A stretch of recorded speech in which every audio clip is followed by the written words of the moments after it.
All right, we are back for another edition of the College 12 Pack. As always, I'm your host, Patrick Kahn. With me, Tyler Natuna of LSU Tigers Wire for the win. And Tyler, I just want to start off by saying that we were awful with our picks last week. I mean, it was bad. We'll try to be better this week, but don't hold us to it. Don't make your bets based on us. But I just wanted to get that out there. Like, we are aware. This is where I stunk it up, and I'm well aware of that. But let's talk about somebody who didn't stink it up. Let's talk about Caitlin Clark. Obviously, you cover this from an LSU perspective. You were hoping Kim Mulkey, Angel Reese, Flajay Johnson, that whole team was going to continue on, but you can't stop Caitlin Clark. You can only hope to contain her. And I think the reaction of Haley Van Lith was perfect. Like, what am I supposed to do? Like, what? And really, what are you supposed to do when Caitlin Clark can just pull it up from the logo and drop 40 on you? Yeah, I mean, I picked LSU to win, but I'm not surprised that this is sort of what happened. I mean, Caitlin Clark, I mean, she's not the only reason they won the game, because she had a great game against them last year too, and they still won by 17. So that's not the only reason, but I mean, when she's playing like she did in this game, there's really not much you can do. I mean, like you said, went off for 41 points. She was 9 of 20 from 3-point range in this game. Like, you just can't keep up with that. And I think the problem that LSU really had in trying to do so is that this team, and it's not really this team specifically even, it's kind of a Kim Mulkey thing, really been the case throughout her career. She doesn't like to shoot the three ball very much. That's not really a big part of what LSU teams do. And it's really hard when you've got someone on the other side making them at such a high clip like Caitlin Clark was, and then you're answering with mid-range shots on the other side. Even if you're shooting well, that's just not an efficient way to score points in this game. So if you kind of want a more in-depth breakdown on that, we've got a nice post up from one of our writers, Will Rosenblatt, over on LSU Wire this morning. But yeah, I think it's pretty clear that LSU just was not built to win a game like this the way that they were last year. I think that it doesn't help that Angel Reese got hurt. She hurt her ankle, left the game, ultimately came back, but I don't think she looked quite the same. She had a really dominant first half and kind of disappeared a little bit after that. But ultimately, I mean, when Caitlin Clark has the kind of game she does, and you're not really a particularly, efficient offensive team, you've got Haley Van Lith struggling to defend Caitlin Clark. I mean, she got a lot of flack on social media for that, but I mean, no one's really defending Caitlin Clark very well. So I don't really think too much about that either way. But yeah, I mean, ultimately, if you're not hitting threes and the other team is, like the way Caitlin Clark was, there's just not many ways you're going to win that game. And once again, these two teams set records for viewers. Last year, it peaked at 12.6 million, got an average of 9.9. This game peaked at over 16 million. If you didn't know, women's college basketball has arrived. This was your yes, it has. And to your point that we talked about offline, Tyler, the social media reactions to this game tell you. You got Jason Sudeikis in the stands, who has no ties to either team, and he's having a good time. He's doing the "you can't see me," but it does show you that there are a lot more eyeballs on women's college basketball than there were in years past, and we'll see if that continues after Caitlin Clark and Angel Reese both head off to the WNBA, has been indicated recently. But we're going to keep talking Iowa because they've got a big matchup in the Final Four. Hey, 2021 Sweet 16 rematch, UConn, Iowa. We're going to get Caitlin Clark versus Paige Buchers one more time. And I wonder if Gino Uriema is going to walk back his comments about Paige being the best player in the country. Yeah, I think that this game, I mean, probably not, but I think it has a chance to maybe even surpass that LSU Iowa game in terms of viewership. I think there's going to be a lot of eyeballs on this one as well. Obviously the Paige Buchers Caitlin Clark matchup is really, that's just an electric matchup, an electric women's college basketball matchup. It should be really fun. Two guards that can score the ball really well. And I think, to me, UConn, not necessarily the UConn team that we've been used to over the last couple of decades, came into the tournament as a 3 seed, still had a very strong season, but they've really impressed in this tournament run, I think. Looked very good in the Elite Eight, beating USC and Juju Watkins, the top seed in that region. So I'm really curious. I think Iowa's probably the team that everyone's going to pick to win this game because of the way they looked in that LSU game, but I mean, I think UConn could very well be a better team than LSU is. And again, with Buckers, like that's going to, give them an element of scoring that LSU doesn't really have. Yeah, I think it's going to take a Herculean-like effort by Paige Buchers in this game for them to have a shot at beating Iowa, because it's not just Paige Buchers is kind of their best player. Now they do have other players. Don't get me wrong, but when you look at what Iowa is doing, like even outside of Caitlin Clark, you've got to deal with a Gabby Marshall who can hit some shots. She can come up with a big play, as we saw in that block that turned into a win for them earlier in the tournament. So it's not just can they slow down Caitlin Clark a little. You're not going to stop her, but then Paige Buchers has really got to pick up the slack on her end for them to have an opportunity to pull off an upset in this game. And this is a UConn team that, they beat USC. They didn't look good early, but they started to pull together. They barely squeaked by a Duke team that I don't really feel like should have been able to give them that big of a fight. But as we all know, when you get to the NCAA tournament, you can pretty much throw that out the window. You're going to have good competition. But I'm just not as impressed with UConn as, like you said, in years past we have been.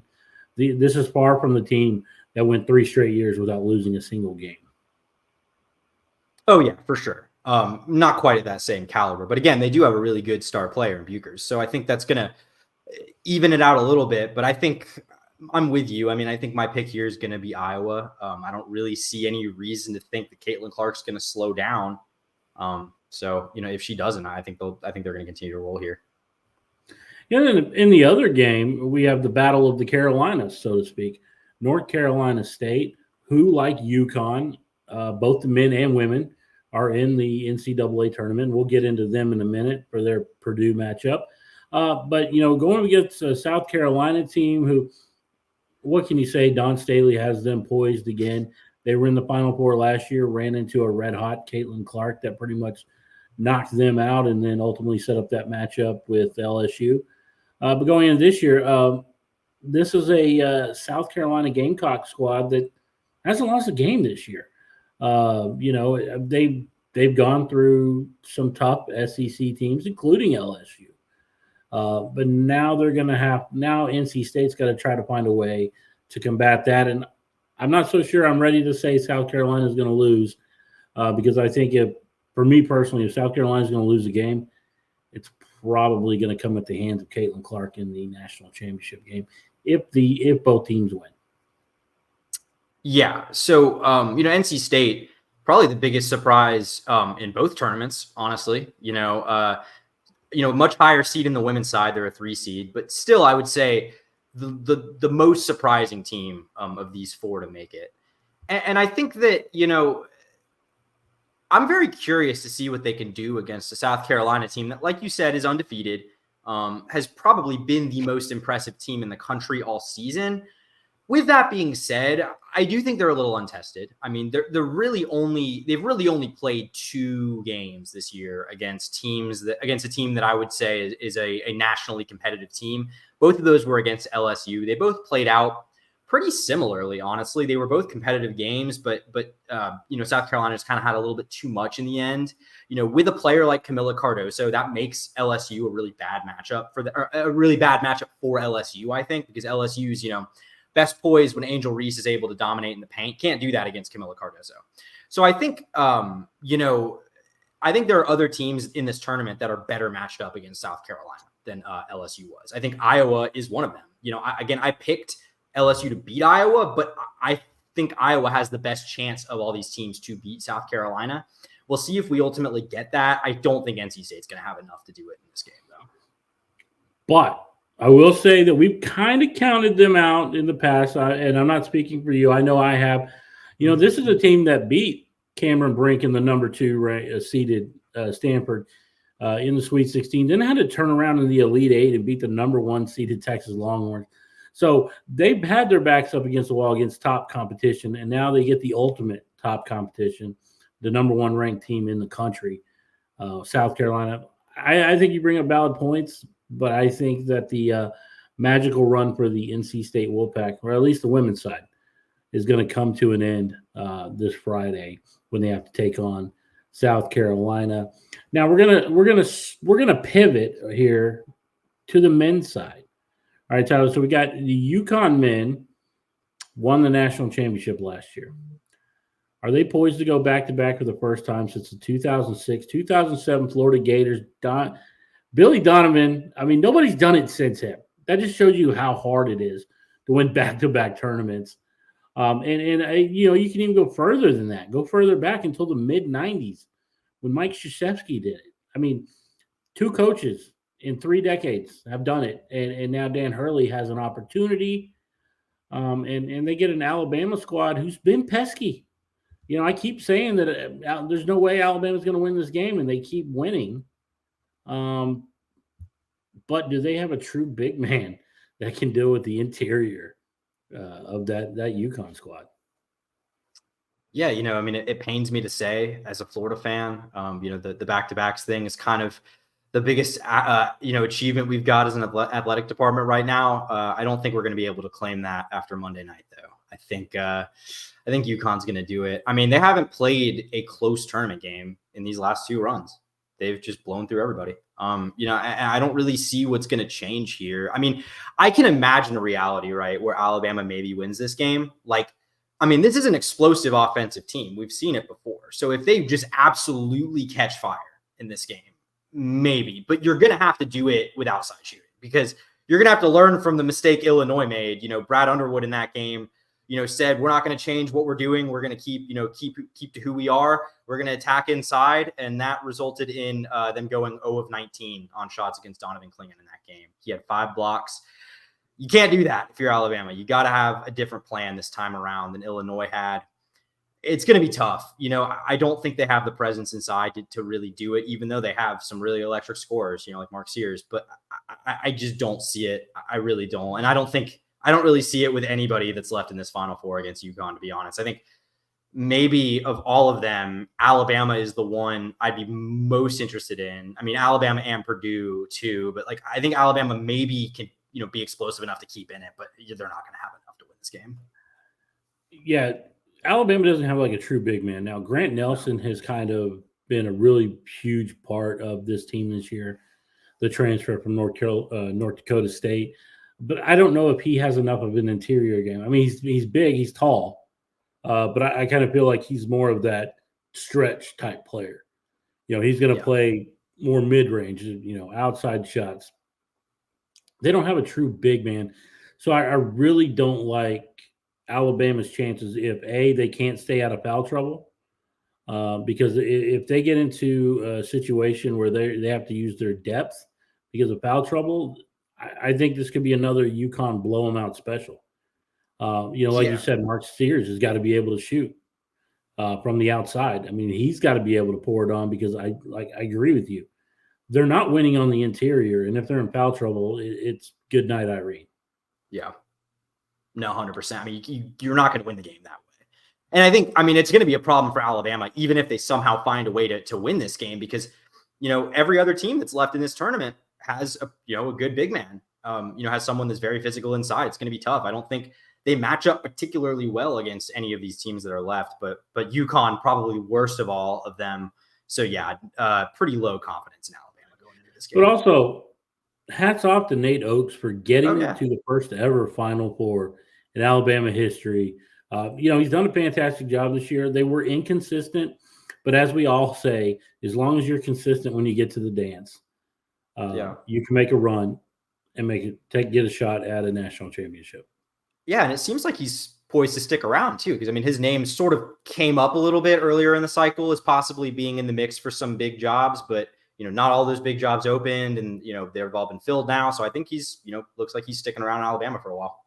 It does feel like he will be sticking around. The former math teacher, doing well. I mean, he's probably going to get a big check himself coming up in the near future. Let's talk about the other game. You kind of alluded to it earlier, talking about big man matchups. We got Zach Edey versus DJ Burns. DJ Burns is a name that's kind of been tossed around and potentially going to the NFL, play offensive tackle. I thought that was an April Fool's joke, by the way. I did too. But when Nagy the director of the Senior Bowl starts talking, I listen because he seems to have a pretty good feel of it. And it's not that crazy an idea. We'll see if it's very similar to some other college basketball players who have gone that route and played in the NFL.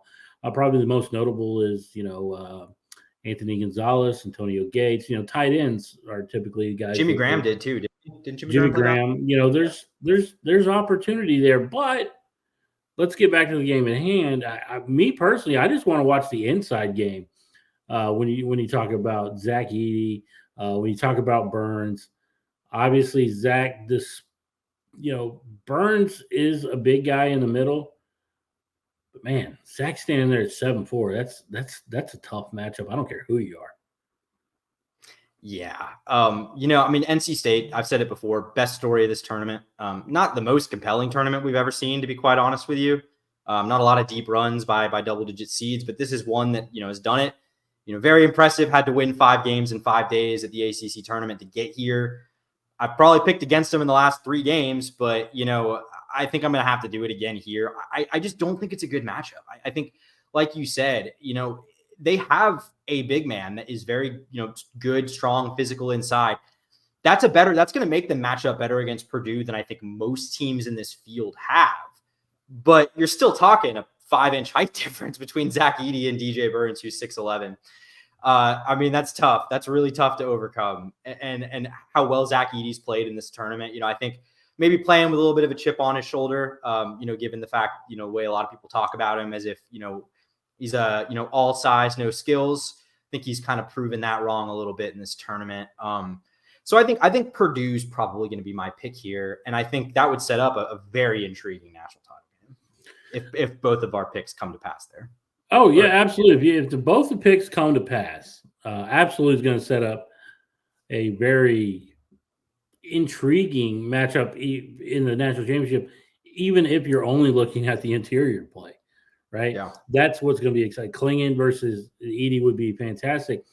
But I'll go back to your thought about DJ Burns. I probably think he's closer to 6'8" than he is 6'11". You know how they flub those numbers. Oh, yeah, 100%. Yeah. But even if you take those numbers at face value, he's still looking at 5'8" height. Yeah. Hey, he's got the height differential that he's got to combat with, not just the height, but the wingspan. Just ask Dalton Necht how that wingspan works out for you when you're going inside against Purdue. Even as big as he was and phenomenal as he was for Tennessee, it was just too much Edey. And I agree. I think like when we get into our championship picks here in just a moment, we might be feeling the same way. All right, so let's do that. Let's talk championship, and we're not going to, we've already talked to these games at length. I just want to know right now, who are you picking to win it all? We'll start with your women's pick. Of the 4 teams left, who is going to be cutting down the nets this weekend? So this might be actually a little bit of an unpopular pick just because of the events of the last few days. I'm sticking with South Carolina. Like I said earlier, haven't really been tested. Iowa has certainly been a more tested team to this point. With that being said, I think this is a really hard team to match up against. I think they've pretty much dominated in every tournament game so far, like we've kind of come to expect them to in the early rounds. I truly just don't know. While I talk a lot about Camila Cardoso and their inside play, which is very good, they also do shoot the 3 ball pretty well. I think they can compete with Iowa in that regard if they were to get into a matchup, and I will say that's the matchup I'm projecting is Iowa, South Carolina national title game. And I think that if that were to be the case, I don't know if anyone is really able to match up with South Carolina, any of those teams that are left. I don't think they do. So, Iowa's become probably the popular pick because of the way Caitlin Clark's playing, and I certainly understand it. But I think we've kind of just forgotten a little bit of how quietly dominant South Carolina's been. It's fair. I'm going to go with Caitlin Clark. I'm going to ride the hot hand. I mean, just for the level at which she can take over games. She can, and it's like somebody who can pull up from, 40 feet out and just drop them. I mean, as soon as she crosses midcourt, she's in scoring range. And somebody who's that dangerous, and they're going to try and take that away. Obviously, I don't know how well it'll work, but then she's really good at beating your other team, as evidence of her 12 assists the other night, or 15 assists. She's constantly beating her other team, so she's setting other people up. She's always responsible for a ton of points. I agree with you. I think the inside part of the game for South Carolina, they have the advantage, clearly. I just wonder if they have enough to slow down Caitlin Clark with the run that she has been on. Yeah, I mean, that's fair. I certainly, Kim Mulkey's a Hall of Fame coach, so she certainly knows a lot more about coaching basketball than I do. But I do think LSU probably could have done a little bit more in that game to try to slow down Caitlin Clark, throw some traps at her. I mean, you can't just let her go to a spot and take shots. I mean, ultimately, you can't do that. And that's what they did. I think Dawn Staley, after watching that, is going to have a better plan if this matchup ultimately comes to pass. I think we'll see South Carolina put forth a much better effort towards stopping Caitlin Clark. Whether that works, we'll see. We shall see. All right, men's side, you got 4 to choose from. You got NC State, you got UConn. And then we have the other side that we've already talked about at length. We're talking Purdue. We're talking about Alabama as well. So when we look at this game, who are you picking to ultimately win this all? I'm going to go – you know what? I'm going to go against the grain. Purdue. I'm going to pick Purdue to win it all because I think that matchup with Zach Edey and what he can do, he's just been phenomenal in this retribution run, so to speak. Once they got out of the first round, I thought, okay, here goes Purdue. You're going to make a run. Yeah, I mean, I think, a lot of people entered this tournament kind of thinking they would bow out early because of what happened last year. Obviously, has not been the case. I think they've responded pretty nicely in the way that Virginia did a few years back. We'll see if it ends the same way for them. But I like that pick. I think I think it's understandable. I just can't. I hope you're right. I hope that Florida gets to maintain its back-to-back national title claim. Don't think it's gonna though. I've already hinted at it. I'll go with the grain. I'm picking UConn to win it all. No one's even looked like they can really compete with them. I think we'll see that if we're gonna see that in this tournament. I think it'll happen in the next 2 games. I think this is a sorry. What was it? I was just gonna say, like, me personally, I'm just playing devil's advocate here. Yeah. Because I'm like you. I look at UConn and a team that just has not been challenged, and I think if somebody's gonna challenge them, I feel like Purdue gives them the best shot, 100%. Just because they have a dominant big man themselves.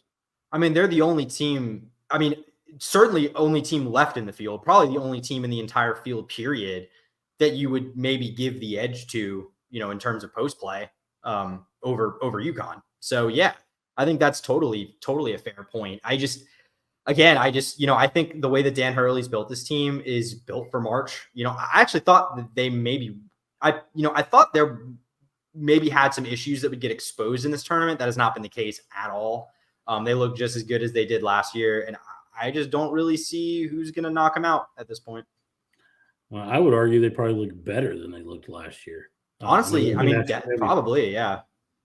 All right, so with the tournament picks under our belts, let's get our MVP picks.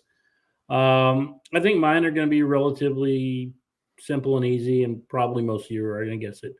Caitlin Clark and Zach Edey. I just think that the way that those two have been playing, they've kind of been the MVPs, and if their teams win the championship, it's really going to come down to their play on both ends of the court.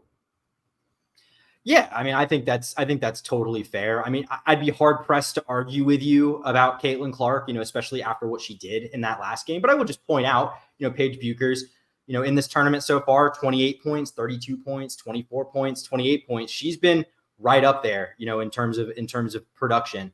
So I think if you wanted to make a devil's advocate argument, you could certainly make a claim for her there on the women's side. On the men's side, I mean, I think Edey's totally a fair pick. I might give the edge to Donovan Clingan, a guy who I think has just been so impactful, even if it's not always recorded on the stat sheet.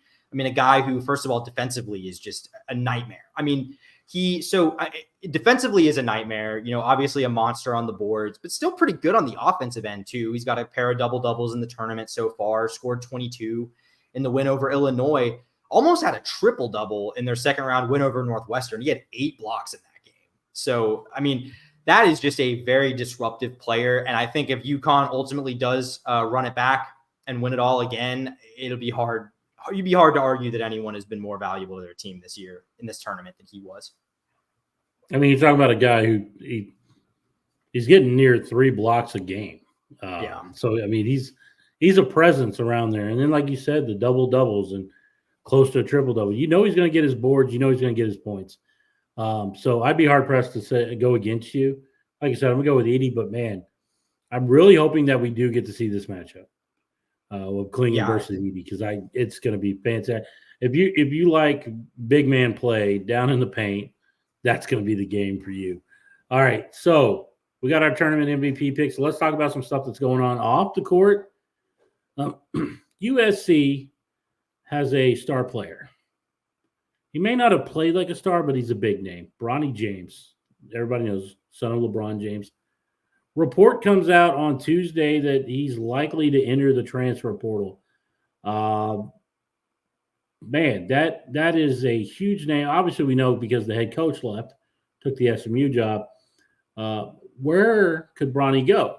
Obviously, there was talk before about going to the University of Oregon, the Phil Knight connection. I know his dad previously talked about Duke when he would be interviewed. He goes, I thought about going to Duke. Maybe Bronny goes to Duke. Where would you look for Bronny to go? I mean, obviously, you have his pick of where to go, but where would you be looking? I mean, I think so. I mean, first of all, I think Duke is one that I've seen a little bit of smoke about so far. I mean, we'll see if that ultimately happens. I think you probably couldn't count out Ohio State entirely just because of the connections, that family has there. I'd say if I were a betting man, I'd probably say he's more likely than not to stay on the West Coast, given the fact that his father is a professional basketball player in Los Angeles. That would kind of be my thought process there.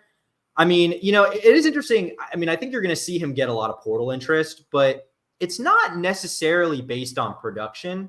I mean, he's a 4-star top 50 recruit coming out of high school. So certainly a desired prospect, but not a guy that anyone thought was going to come in and be a one and done lottery pick kind of guy either.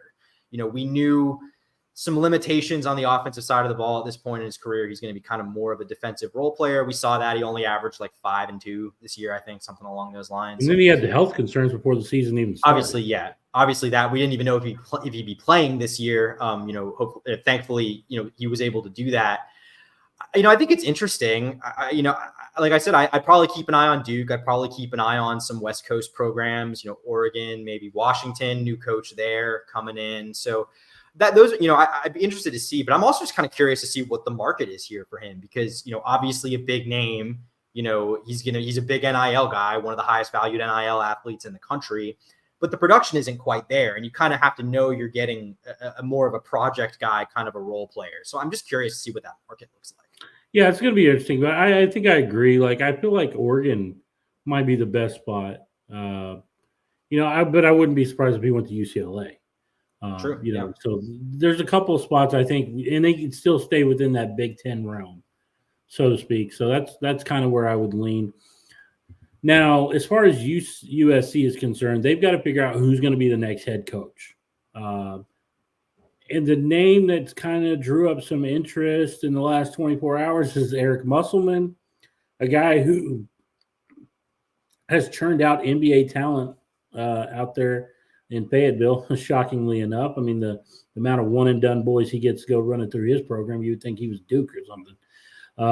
But I think that would be an interesting one to bring him to L.A. to kind of run that program. Yeah, I mean, I think certainly if it's not Musselman, which is kind of the main name we've heard to this point, if it's not Musselman, I think it's safe to say they're going to make a splash hire here. I think the circumstance of Andy Enfield leaving for the SMU job, I wouldn't look at that as any commentary on USC. To me, this is a beat the band out of town kind of situation. I think They had a down year this year. I think they were another down year away from serious hot seat talks for Andy Enfield. Now he just doesn't have to worry about that. But I think that this is still, could be a very good college basketball job. The historical success and track record isn't quite there, but it's, moving to the Big Ten now. It's got resources. I'm curious kind of where coaches view this job, relative to the rest of the sport. But I mean, I think if you're talking to Eric Musselman, I think that's a pretty good indicator right there that it's pretty good. A guy that's had a lot of success at Arkansas, not so much this year, was kind of a down year. They entered in the top 10, but just didn't work out. Some off the field things there with players leaving and stuff, kind of some situations going on. But, I think if they're able to land a guy like Eric Musselman, I think it'd be hard to count them out, even in a Big Ten that's going to be, very deep, maybe almost as deep as like the Big 12. But, I think it's definitely interesting. Do you look down the road, let's say in San Diego? Brian Dutcher? Yeah, dude. I mean, honestly, man, I'm a little surprised his name has not been more of a popular one throughout these cycles. I thought he might come up for the Michigan job, to be honest. Longtime assistant there under Steve Fisher, he was later an assistant under San Diego State. Was part of the Fab Five teams and stuff there. A guy that has been really successful at San Diego State. Older, he's getting up there in age. Has been around the industry a long time. Not necessarily going to be the high energy NIL guy that you might want, but I think has as good a track record as a basketball coach as pretty much anyone in the country right now. I would toss out a couple more names, and I know you're probably not going to like this first one. Todd Golden, he spent time in California. Just signed an extension through 2031. Gets paid like $6 million a year. So what is money to these colleges, right? They print it, right? If USC wants to outbid Todd Golden, then okay. If they want to outbid, right. It was for Todd Golden, just tossing a name out there. The other one, I don't know how likely this would be, but I would at least kick the tires on Jay Wright. Does he want to get back in the game? I doubt that. That's interesting. I don't think he likes the way the game is going, especially with NIL and everything. Yeah. But I would at least kick the tires. It's worth a shot for USC. Maybe he would come out. I don't think he has any ties to anybody. No, he's like an East Coast, Mid-Atlantic guy. Yeah, that's what I was saying. He's an East Coast guy, Big East, whatever. But I would at least want to take a look and just see. Maybe he wants to do that. Outside of that, I'm not real sure where I would go. Maybe a Buzz Williams at A&M. If he wants a guy who, by the way, has come up in a lot of searches. Hasn't been named at any of them, but it sounds like maybe wants to leave. Yeah, it's one that I would definitely, again, just kicking around names. But we should find out in the near future. And, hey, if we find out soon, we'll probably cover that right here next week on the College 12-Pack. And obviously, we're going to be wrapping up the college basketball seasons. The men and women will have their championship games on Sunday and Monday. We'll be talking college basketball wrap-up, takeaways from the season, wrap up the games. We obviously have spring football to talk about, and the upcoming transfer portal window that is going to open on April 16th. So that's going to get crazy once again as spring football starts to wrap up and we head into the summer. But that's going to do it for this edition of the College 12-Pack. As always, for Tyler, I'm Patrick. See you next week.